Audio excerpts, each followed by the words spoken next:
ये तुमरु का नाम कोई साधारण नाम नहीं है।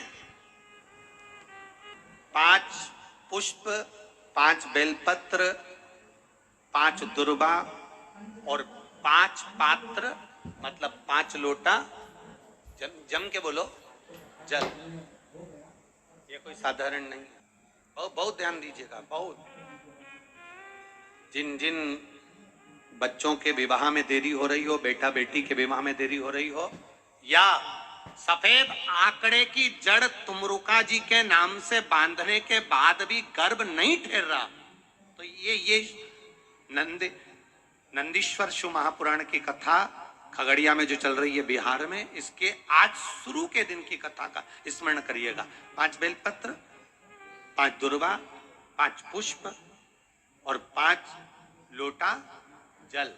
सोमवार के दिन शिव जी के मंदिर में प्रातः के समय पर बाबा को 1 बेलपत्र, 1 दुर्वा, 1 पुष्प, 1 लोटा जल समर्पित कर कर श्री शिवाय नमस्तुभ्यम या पंचाक्षर मंत्र ओम नमः शिवाय स्मरण कर कर, महामृत्युंजय मंत्र का स्मरण कर कर, फिर बेलपत्र, फिर दुर्वा, फिर पुष्प, फिर जल। ऐसा 5 बेलपत्र, 5 दुर्वा, 5 पुष्प, 5 पात्र जल तुमरुका जी का नाम लेकर समर्पित कर कर उस जल का आचमन करिए। 5 सोमवार या 7 सोमवार करिए, बाबा गर्भ अवश्य ठहराएगा और संतान अवश्य हो। सुनो नंदी, तुम्हारे नाम को लेकर नंदीश्वर महादेव का स्मरण कर कर, जिसके कंठ में, गले में, शरीर में बड़ा रोग हो जाता है, बहुत बड़ा कोई रोग हो गया, जैसे सहज भाषा में कहें कोई बहुत बड़ी बीमारी, बहुत बड़ा रोग, बहुत बड़ी अगर बीमारी, बहुत बड़ा रोग शरीर में हो गया, कोई लीवर, कोई किडनी, कोई कैंसर जैसा भी रोग हो गया, तो शिव महापुराण की कथा कहती है 1 दुर्वा। कितनी दुर्वा? 1 दुर्वा। 1 दुर्वा, 1 बेलपत्र नंदीश्वर महादेव के नाम से शंकर जी को समर्पित कर दो। पहले दुर्वा चढ़ा दो। जैसे आपके पास में दुर्वा हो तो पहले शिवलिंग पर दुर्वा चढ़ाओ, और दुर्वा चढ़ाने के बाद में फिर बेलपत्र समर्पित करो, और समर्पित करने के बाद में धीरे धीरे देवाधिदेव महादेव पर जल का पात्र से, तांबे के कलश से धीरे धीरे शिव जी को जल समर्पित करो।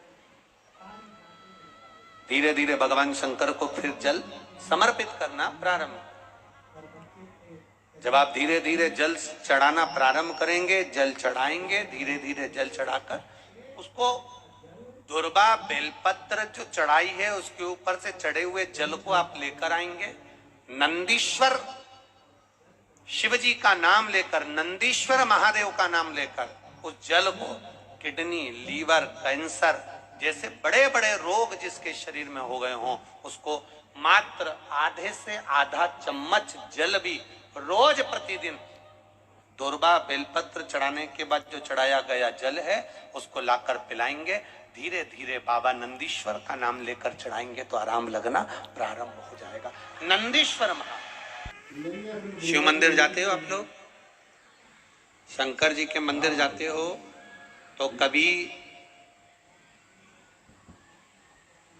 आपको एक बात कही थी कि जब बहुत ज्यादा टेंशन हो, बहुत तकलीफ हो, बहुत कष्ट हो, बहुत दुख के समय अगर बहुत टेंशन में अगर जीवन निकल रहा हो तो कहाँ बैठने का कहा था? नंदी के पास में। और क्या देखने का कहा था? शिवलिंग का दर्शन। क्यों कहा, किस लिए कहा?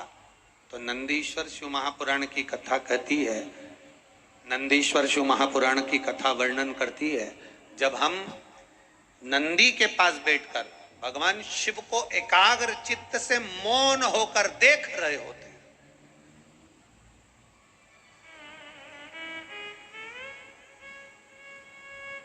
तो मेरे भोलेनाथ नंदी के ताप को, नंदी के दुख को जैसे समाप्त करते हैं,